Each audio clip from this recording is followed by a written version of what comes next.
eo amin'izay taranja baolina lavalava izay hatrany dia nitoy ka niditra tamin'ny andro fahatelo teny amin'ny kianjany Maki Andotapenaka tamin'ity farany herinandro ity ny fiadinany tompon-daka nasionaly amin'izay taranja baolina lavalava izay na ny rugby gold top 20 nanamarika izany andro fahatelo izany nandavon'ny ekipan'ny Tamanosibe ny ekipan'ny FTM Manjakaray omaly tolakandro ankoatr'izay dia nisongadina ihany koa ekipan'ny Knaps rugby satria dia nahazo fandresena fahatelo indray ity ekipan'ny Knaps ity izay mandrafitra mpilalao tanora ary mieritreritra ny andrombaka izany anara-boninahitra izany anozongozonareo zokiny efa manana ny toerany ao anatin'ny gold top 20.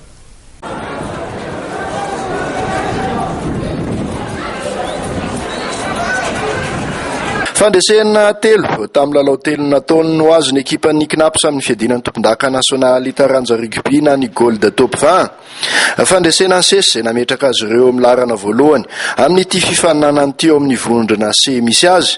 Androany nandritra ny andro fahatelo natao tetsy amin'ny kianja Maki Andotapenaka dia nomontsan'izy ireo tamin'ny saraka amin'ny 30 ny ekipan'ny USC Cup.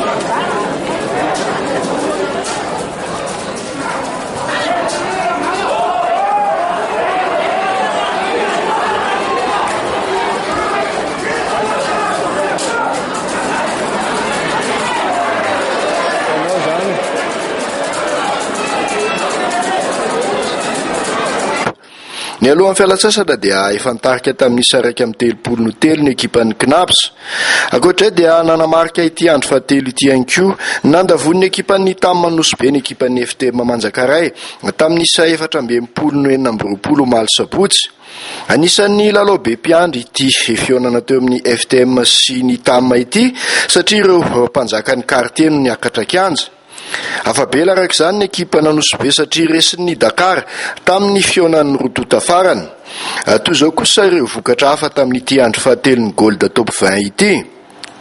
Ny sabotsy 12 oktobra 2024 dia nravady sahala 1-20 ekipan'ny 3F5 Amboditsiry sy ny FTB Andotapenaka. Nanarak'izay dia nomontsan'ny 3FB tamin'ny 5-30 ny ekipan'ny FTA Andavamamba.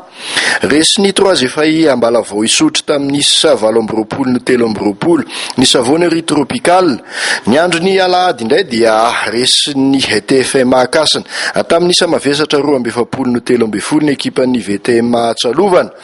Teo amin'ny lalao ny alohan'ny farany dia resy ny TFA Natiazo tamin'ny 4-17 ny 15 Avenir ary farany dia resy ny Kosfa tamin'ny 17-21 ny ekipan'ny Uskar.